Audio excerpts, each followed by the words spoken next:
All right, so tonight's class I call the imposters. It's the fakes, dyes, synthetics, imitations, man-mades, trickery, mistakes, and enhancements. I'm sure there's a few other descriptives that we could put in there. So there is actually a definition for fake, synthetics, imitation, enhancements, and treatments. So fake and imitations are basically the same thing. They're just something that's not genuine, that's been made or created somehow to look like something else, and they're sold as that's something else. So they're just lookalikes. Synthetics is a man-made material that has the same characteristics as a synthetic, or as a natural material. And it's made to look like that natural material, but it's completely man-made. Enhancements are just any treatments to improve a stone. Some people consider the fact that you cut a stone or polish a stone as an enhancement because it's improved. So by the strictest of definitions, that would be the case. So everything can be faked. There's nothing out there off the table. I mean, the fakers are horrible. They can fake anything, and I've seen some really good stuff. There was a Russian dealer, no, an American dealer a few years ago that bought a bunch of Russian gold specimens, and they were perfect cubes. Gold makes a perfect cube. That's the crystal structure, it's monoclinic, and these were perfect. And they were in the matrix, and they looked really good. And he bought the whole lot of them, which was hundreds of thousands of dollars, and he was selling them. The cheapest one that he had was like $1,500, and I looked at it and I was like, if only I had $1,500 to buy a gold cube that I could almost see really good. It was really tiny, and it turns out that somebody that did buy them all, or bought one, took it back and ran it through an analyzer because cubic gold is very rare, and it was a pyrite crystal that had been painted with gold. It's stuck in the rock. So the dealer was like, oh crap, so he pulled them all off, so he wasn't selling anymore, and he had several more analyzed, and they were all fakes. So he was a really good dealer though, because he offered anybody who bought one, he would give them a full refund, no questions asked, just bring it in, I'll give you the money back that's on the tag. And so many people were like, these are really good fakes, I'm keeping them. so he wound up not having to refund much money, but it just goes to show that there's fakes out there. Now we blame a lot of the fakes on the Russians and the Chinese and the Madagascars and Moroccans and the Brazilians, but honestly there's just as many Americans that'll fake things as anything. And so I've seen, there was a dealer back east that got caught buying antique paper and making old labels for new specimens and then selling them, including specimens that had Abraham Lincoln's signature on it, because he was a mineral collector too. And so, and you know, they were quite valuable because they were Abraham Lincoln's. You know, and it was a $20 azurite specimen, but you know, it has Abraham Lincoln's price or a handwritten tag on it. Now it's worth $10,000, and so he was getting those kind of prices. But then somebody caught onto how he was doing. He bought antique paper and dyed it with tea, and anyway, I don't know how he made it look like Abraham Lincoln's signature, but he did. So, do these people get caught? He got caught. Yeah, actually, I think he went to jail. So. All right, so that's pretty much the lecture part of it. I know that was short. So now I'm just going to show you a bunch of stuff. So this is the fun part. So these are all CZs. I'm going to pass them around both boxes. So a lot of times we get these CZs, they're in crucibles like this, not crucibles, boules like this, and they split them so you can see the color inside better, because sometimes you can't see the color. But these ones were grown as slivers like this. So, and there's all kinds of methods for doing this. So some of these are spinel in composition, and some of them are, okay, these ones are spinel, these are CZs. So. When I think CZ, I think diamond replacement. Is that so that's what CZ was originally designed for, was to replace diamonds, cubic zirconia. You know, it's actually heavier than diamond. It has a almost identical birefringence, but it's not diamond. So right. We're going to pass some of those around all too. these things are fake, right? I mean, are these all, nothing is real? No, some of this stuff is real. Oh, but you'll Yeah, tell us. yeah. Okay. So these are lab grown right here. So, and these are the equivalent of those faceted. So that one's pretty close to your ring. No, it's still not. Well, a little bit. It's Closer. closer. Yeah. So yeah, you'll see the CZ is much heavier than the spinel. It's really dense.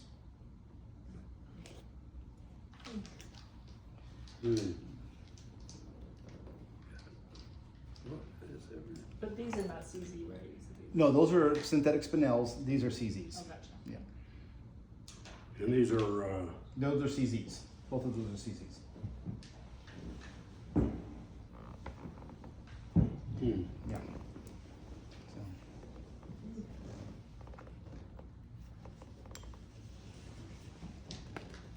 Very pretty. so how long did it take you to learn all this? How old is he? yeah. 2 years. I just read up on this morning. All right, and then there's one more. Rick started collecting when he was 9 years old. 9. Yep, he knew his mind. Pretty You much. might So. want it. Okay. All right, so these are a mix of diamonds, spinels, and CZs. So see if you can figure out which one's which. I suppose you can tell. Well, I know the answer. I never pass anything around without knowing the answer. Okay. At least I pretend. These are sparkly and beautiful. They're all beautiful. These look pretty good to me. Right? They all look like diamonds, don't they? Yeah. Yeah. All right, so in the spirit of See, for all we know, this is Pearls. not- Wow. so this is a natural red beryl from here in Utah. Wow. Okay, Right. it's a big one. That's a Okay, big but one. it's not a very good one, but it is a big one. This is one that was grown in a lab in Russia about a year ago. They have figured out a way to do it. I gotta take it out of this case. You can't see it. Okay, which ones are real, Bob? Probably that big one's not. It's about the right size. All right. So I'm gonna pass these ones around in the box. I think this one's a real. You can pick up the natural one, but don't pick up the lab grown one. It's very fragile. So, no, I'm supposed to be showing them over here. So there you go. Okay, I know which one's real. Should I? No, thank you.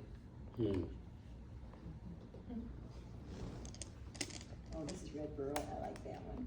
Yep. That was the artificial one. Like you say, these are a mix of Diamonds, CZs, and spinel. CZs and spinel. I like the This red is beryl. a synthetically grown emerald, also done in Russia about a year ago. Emerald. Emerald. So if they figure out how to make these gem quality, they'll destroy the market. Or at least that's the fear. Yeah, and how do you know what you're buying? You know, I always take stuff in. Well, I want to analyze this before I buy it. So I actually was in a jewelry store. I don't know if I should say their name. And they kept telling me that this is real. This is a real diamond. This is a real diamond. I'm like looking at it going, this is not a real diamond. And I said, I want to see the certificate. And the guy pulled out the paper for the certificate and it wasn't a diamond. Gotcha. So this is spinel as well.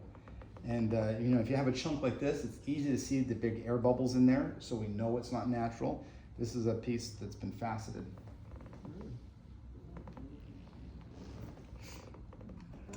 Pretty chunk of. Yeah, it's just a big chunk of glass.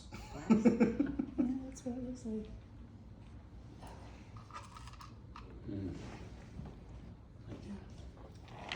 So this is one that got me for years. It just made me so angry that they would sell these beads is lapis and malachite, and it formed like this. And I was like, no, you do not get lapis and malachite together. So no, and then these, and I'm like, why is the malachite always brecciated? Turns out, oh well, then it was, oh well, we used chippings to make both the azurite and the malachite, and we just put them together. And I'm like, I don't think so. So turns out they're resin, and they're dyed to look like lapis and malachite. So Rick, did you say that there was one diamond in here that was? I said it's a mix of diamonds, CZs, Oh, so we and don't know. They could all be diamonds, they could, except for one or two. yeah. And there's a spinel in there. I don't know if this actually works, but I'm gonna try it anyway. It's pretty. You're looking for the double image. Yeah, So, do diamonds have a double image? I don't know. Yes. Oh, I'm sorry. I thought you were handing it to me. No, I was gonna Um, show it to the camera. So, but do spinel and CZs have double image? double refraction. I think that one's a real diamond. I think that one's a diamond, that big one. Okay, But I don't know. which one? That one right there. No, there's no diamonds in there. Oh, okay. No. No, this big You one, tricked us. the big one is spinel, synthetic spinel, and the rest of these are all CZs. See these. They look pretty good to me. They have really good fire. So, Yeah. yeah. Yeah, they do, they look good. So, in fact, I'll pass this one around next. This is called Strontium Titanite, and it was also developed to be a synthetic diamond, but it wound up being much better than a diamond. They couldn't make them clear enough. You need the flashlight, just that, and you look down in the stone and look at all the color in there. And it has more birefringence or more rainbow in there than a diamond by a long ways. All right, so these Oh, wow. are often sold as rainbow calsilica. It's natural, and they're not. They're just made with paint, acrylic paints. And if you want to know how to do that, Adrian, you have a video online, right, about doing Fordite? The Fordite, yeah. Yeah. It's on the old rock shop page in my new one. Okay, so she makes this kind of stuff and then sells it. It's really easy to make.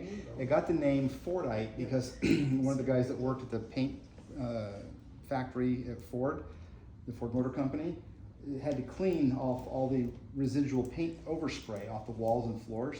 And he was a lapidary guy. He took a chunk of it home and cut and polished it, and it was just incredible with all the various colors in there.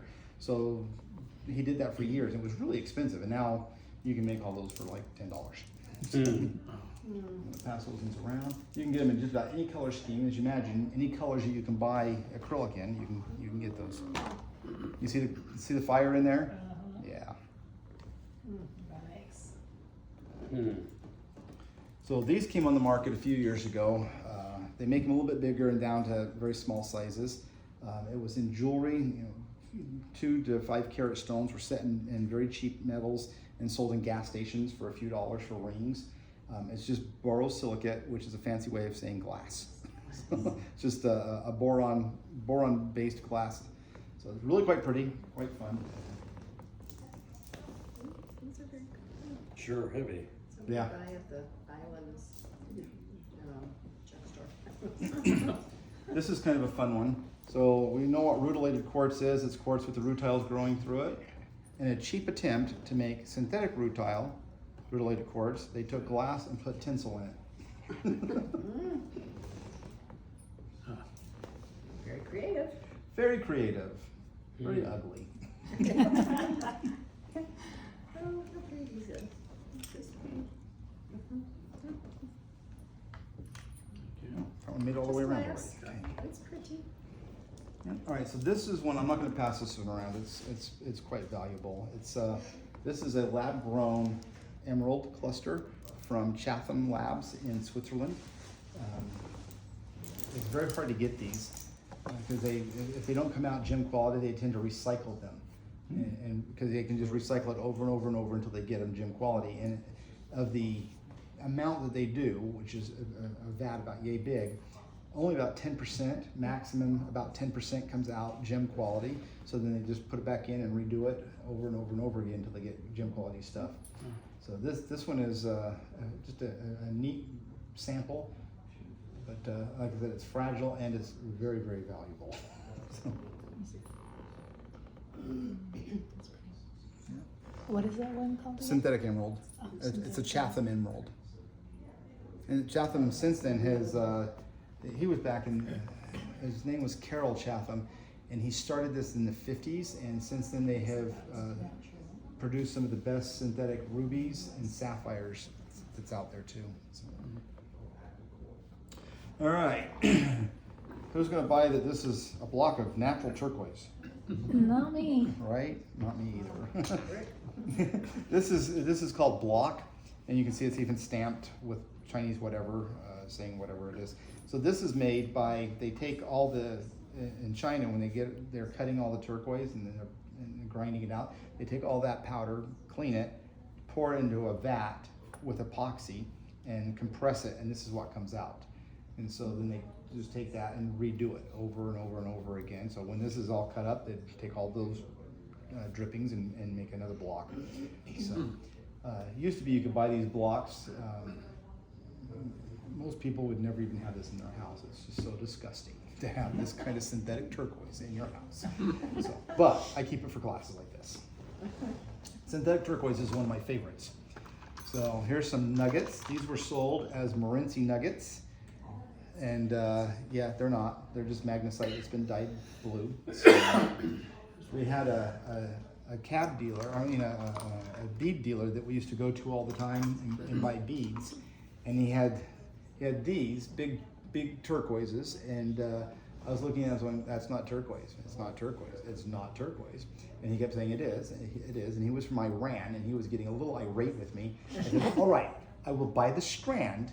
I'm going to break one of them, and if it's real turquoise, not a problem. I'll buy a bunch of strands. And he goes, okay, you do that. And I said, but if it's fake, you're going to give me the whole batch of strands for free. So I broke it, and it was completely white inside. It's completely magnesite that has been dyed blue. He was not happy. He did not like me coming down there. So here's another one. It's the same thing. This is probably howlite that's dyed to look like turquoise. So Like a cookie, frosting and mint. A mint, yeah. they call these hishi beads. I don't know why. It's neither male or female. They're not he or she. I don't know why. The first time I made that joke, Constance, one of my daughters, she just busted a gut laughing. She was a young teenager. But anyway, so these are usually just the same kind of stuff that they make the block out of, just poured into molds. So. I think these are all duplicates of everything else that's been passed around. Oh, this is another one where they've taken, I think Veracite here, and taken chunks of it and just scooped it up and sealed it in with an epoxy. So it looks like it's a matrix, but it's really not.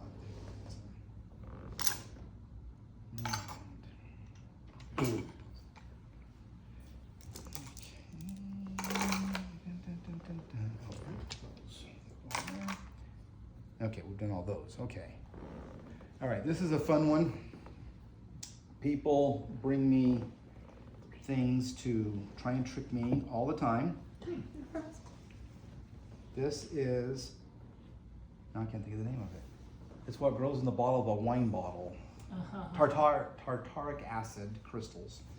So people bring this to me, and a number of people have tried to trick me with this, and I'm like, nah, nice try. So it's very, very delicate, so just hold it by the box. All right, so glass has been used as a synthetic gemstone since Charlemagne's time. In fact, he wore a cross with a great big blue sapphire in the middle of it that had a sliver of the cross that Christ was crucified on, supposedly. Allegedly, that's the right word, allegedly. So this cross has survived, and it's in a museum somewhere, and they had it analyzed, thinking that nobody has ever seen a sapphire that big. It's like that big on a big silver cross, and it was glass. So Glass. just glass, just simply glass. So how did you collect all this fake stuff? Did you know it was fake, or did you buy it by mistake? Sometimes I bought this stuff just simply because it was fake. Oh, So you wanted to have I wanted to do this glass. Yeah. All right. Here is another couple. I'm going to pass the flashlight around with them. So these are imitations. These were, yeah, that's the right. These were made to look like opals and are completely not opal. Opalite. I'm not even sure. Opal-like. Yeah, opal-like. It's not even opal-like. Opalite's just glass with oil in it. Yeah. So I couldn't find a piece of that. I know I have some somewhere. So. All right, this is another ruby bull. From Australia.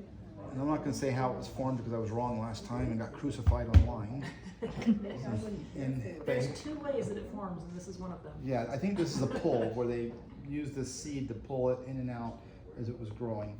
And this is a piece of one like this, not off of that one, that has been faceted. So you can see it's beautiful colors. but very inexpensive. You can buy a bowl like this if you so want from the manufacturer. You have to buy wholesale, but one about that big will cost you about $4,000, maybe even $5,000 today. But when you're selling stones like that for a few $100s, you know, that's not that bad. I've had a number of people offer to buy this from me, and for pretty good prices. And I like it for the glasses. We used to have a guy that would come into the shop, and I had this sitting on a counter behind because it was too valuable to leave out. And he's like, "All right, I like being in here, but you're gonna have to cover that." You want me to pass this one around? Promise not to hit anybody with it. Yes. What'd you say it's called? It's a synthetic ruby. Oh, it is a. Yeah, and the thing is called a boule. So I'll pass it around. It only weighs, I think it weighs about 3,500 carats. This is a ruby. See, I thought rubies were darker. We But slide that's this a- thing that's out a and make jewelry out of it. You could, most certainly. Not that one, because I won't sell it to you, bud. All right, another treatment that's commonly done is heat treating stones. So probably 99% of all gemstones on the market are heat treated to improve color. Diamonds, doesn't matter if you heat treat them, but they have their own set of treatments that they go through. If there's inclusions, they'll do little micro drills, and they're like smaller than a hair, down to an inclusion, pull it out or bleach it, and then seal it back up. You can't tell. This is amethyst that has been heat treated to turn it into citrine. This is smoky quartz that was clear quartz that was heat treated to turn it into citrine.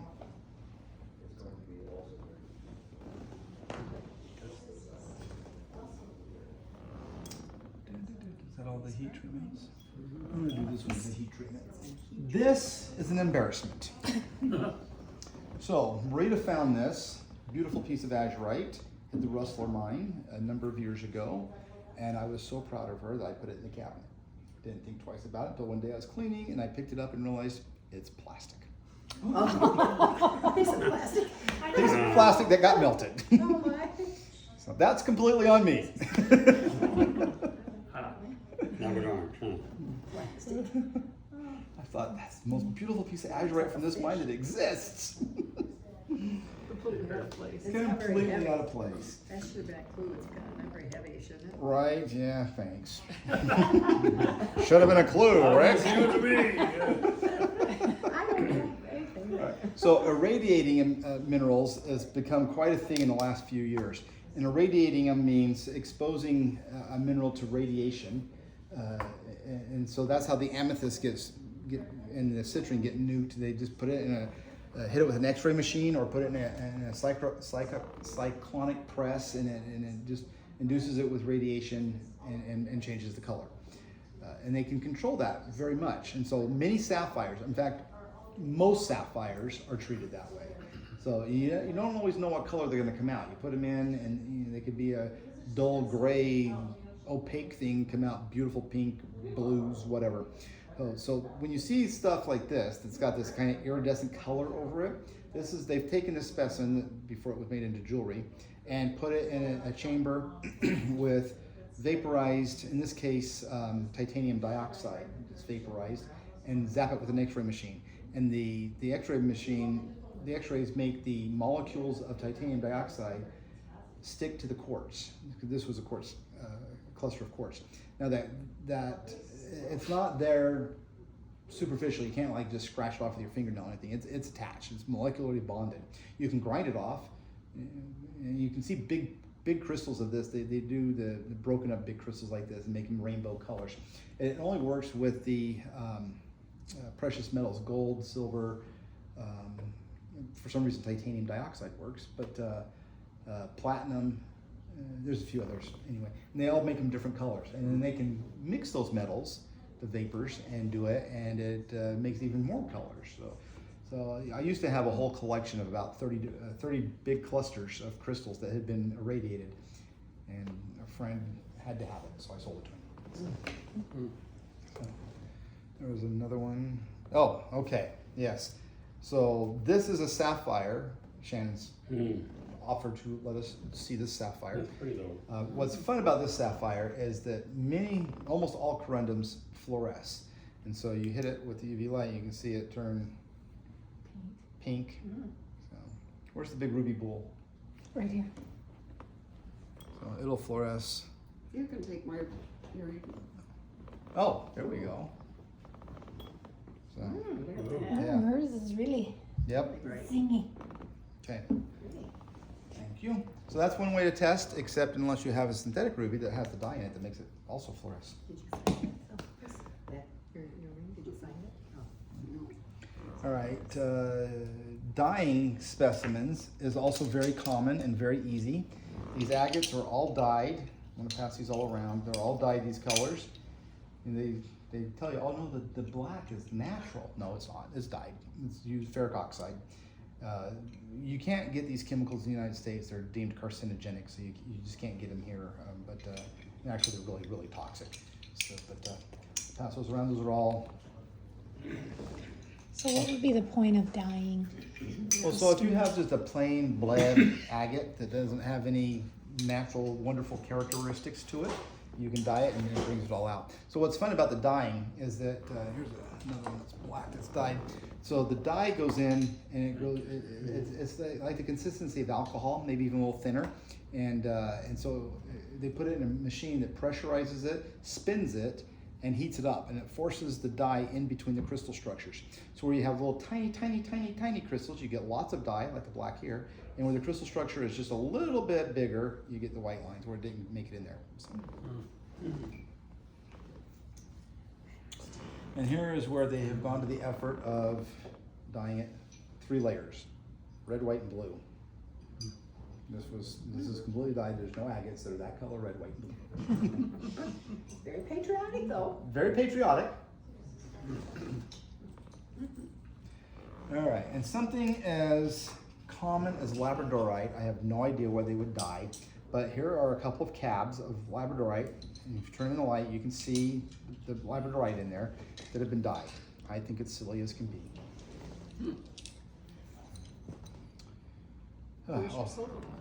Oh yeah, we should do. All right, some amethyst, when it's heat treated, most amethyst turns to citrine.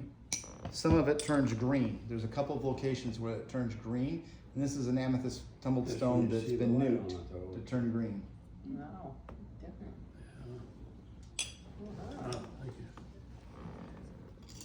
Oh, another couple of radiated ones. Here's a stalactite that's been sliced up and irradiated to give it the rainbow color. Look at the edges, are all sparkly. Yeah, those are quartz crystals, so they're already sparkly. This came out a few years ago, and this was quite popular. This is topaz that has been irradiated, That's for the. and they sell it as mystic topaz. So I actually haven't popped any of these stones out to see if they're really topaz. I just assume they are. But anyway, beautiful colors in that. This is one of Marita's necklaces.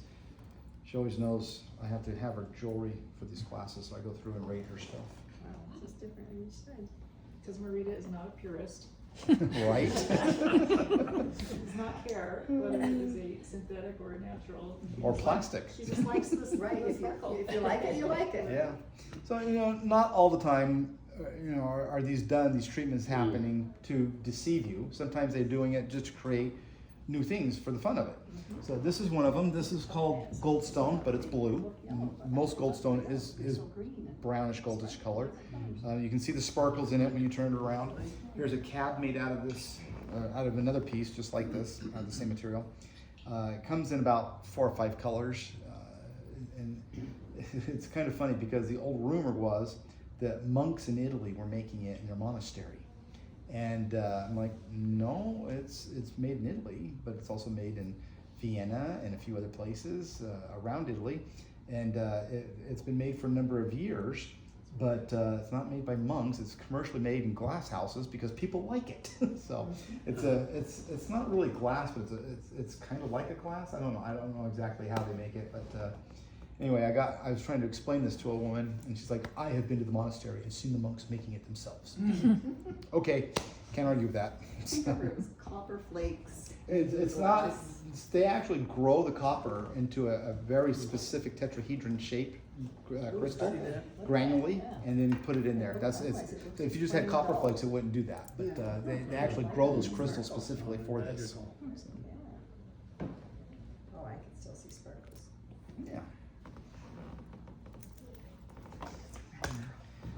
And then this is a mineral that I don't know. I did not do this one. I have grown this many times. This is chalconthite, known as blue vitriol to miners, which means blue death because it's so toxic.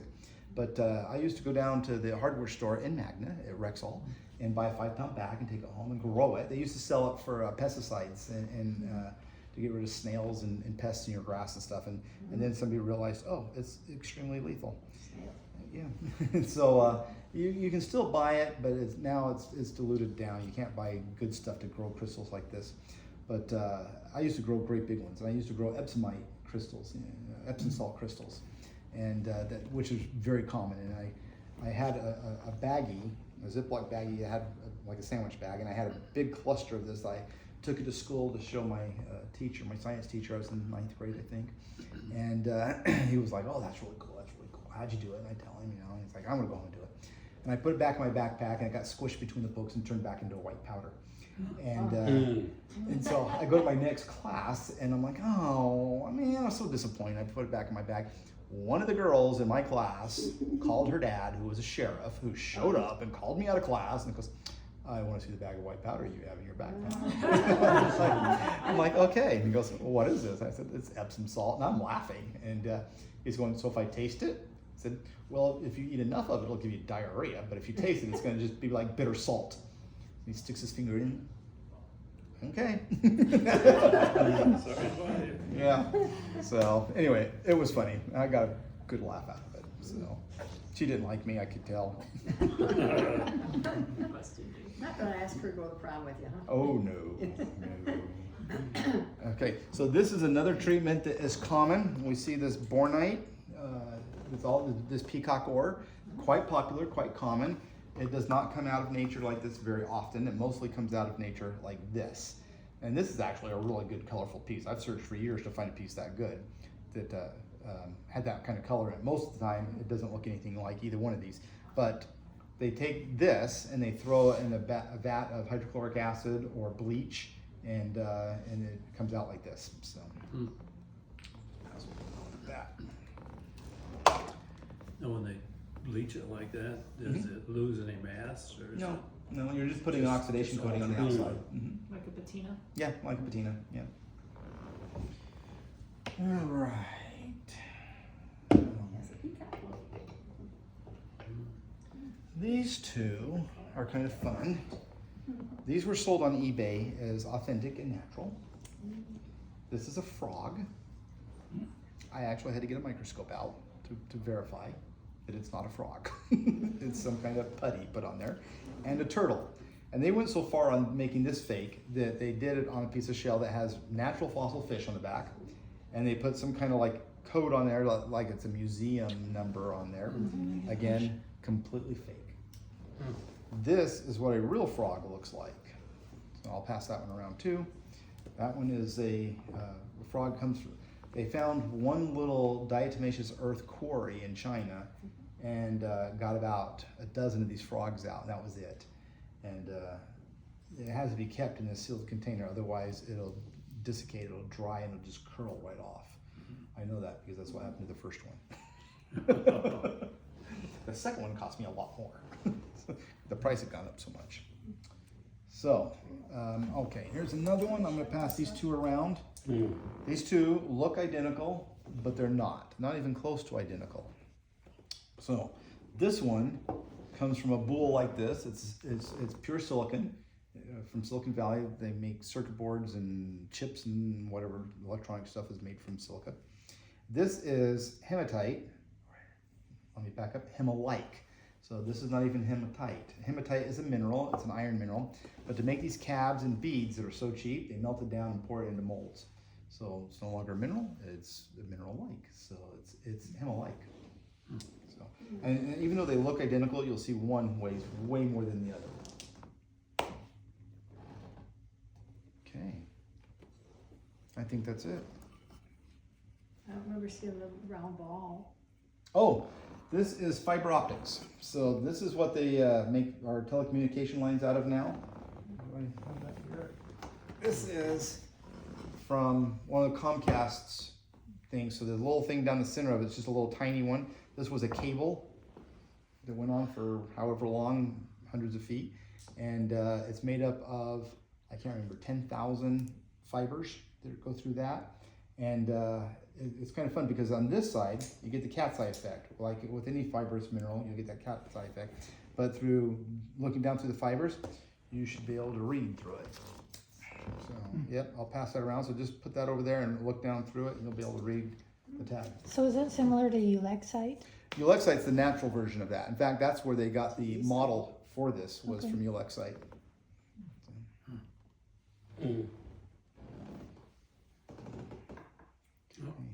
One of those is heavy, one is not.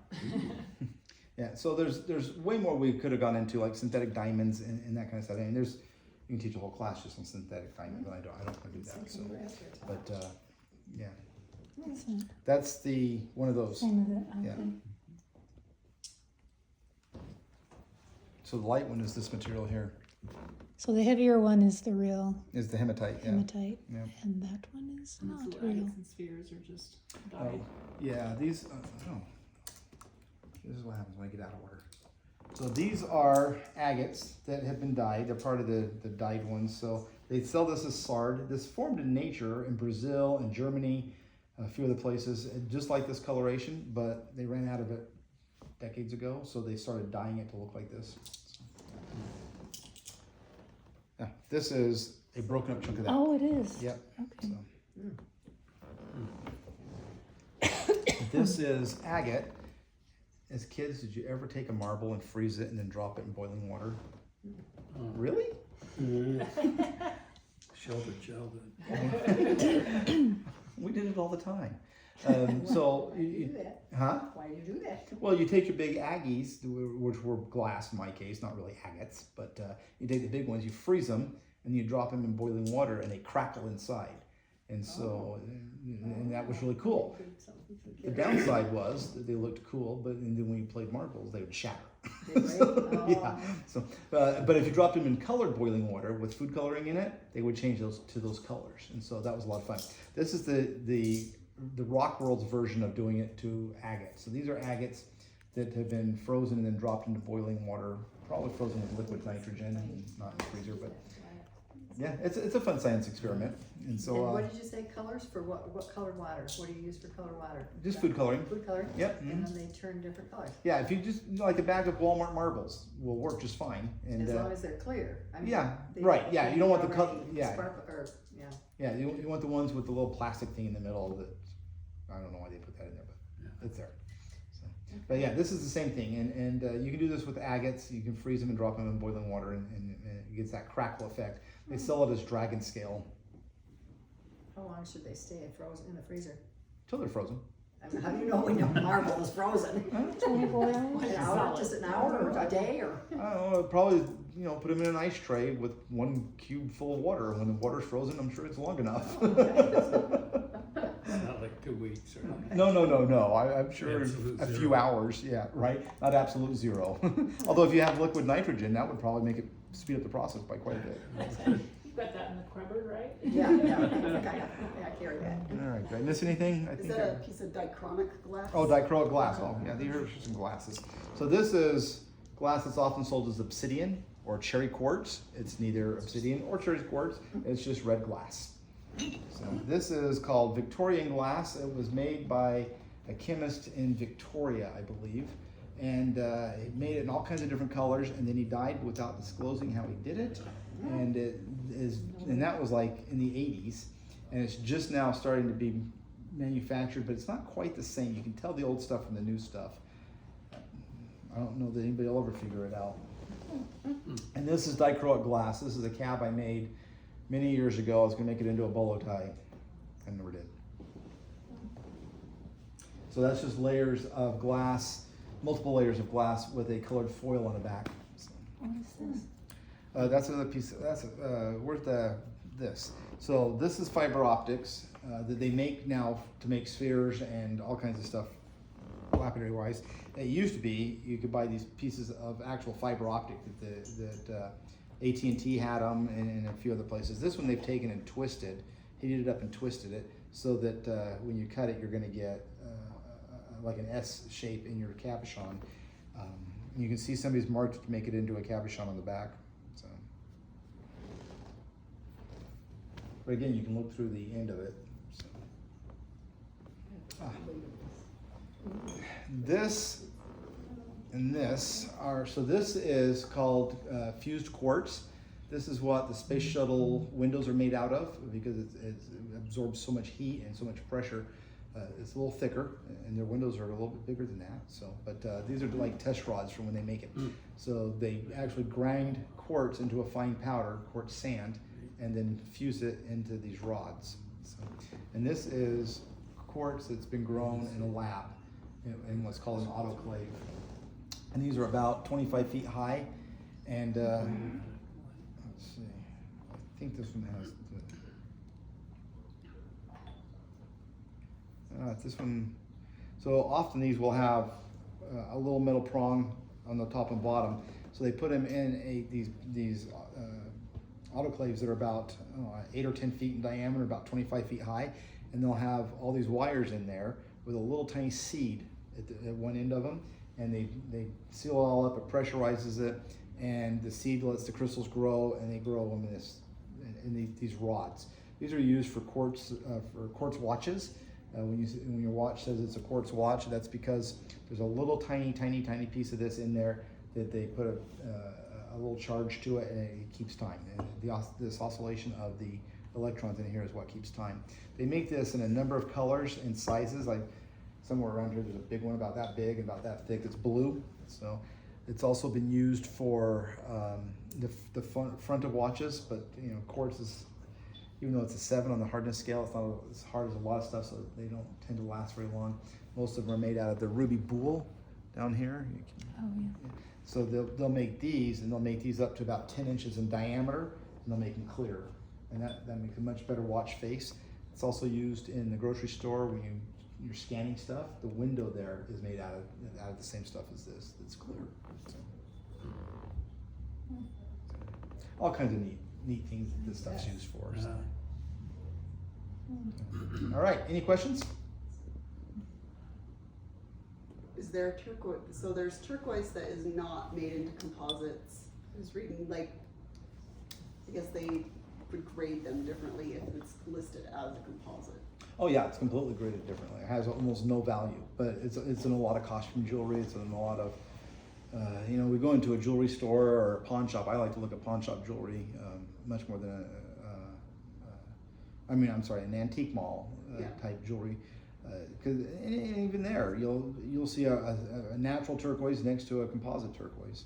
So even the same piece of jewelry, just because they didn't know, they didn't have whatever, I don't know, ran out of stuff. Because it's mostly epoxy, but just has turquoise dust, and Yep. so they can sell it as turquoise. composite. Yeah. Which is different than buffalo turquoise, which is not turquoise at all. That's just a trade name. So. Is that halite? Uh-huh. Well, I've actually seen halite and magnesite both used as it, but if you get it in Nevada, it's going to be magnesite. So. So I think I was reading the Kingsman, Arizona turquoise is mostly in composites. I don't know. No, Kingman turquoise is phenomenal. Should be It's some of the best turquoise in the world. Yeah. And they do the azurite, malachite composite too, stuff. Yep. That. Because it'd be interesting, like what other minerals can they crush together? And yeah. Put in epoxy just to do it. Why not? Just to do it. Right. Exactly. We can do this. So it's pretty, and if you don't care if it's authentic, then it doesn't matter. I'm a little bit of a purist with my jewelry. Scott says the blue hemimorphite from Mexico is a legendary fake. Oh yeah, absolutely. Which is, what is that? I think it's aragonite that's been dyed blue. Oh. And he says his car is covered in rustite.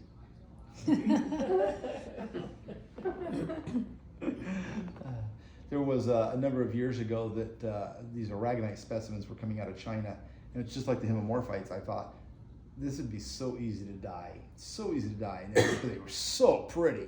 So I bought a couple of them. They weren't terribly expensive. I mean, like $50 or $100 or something.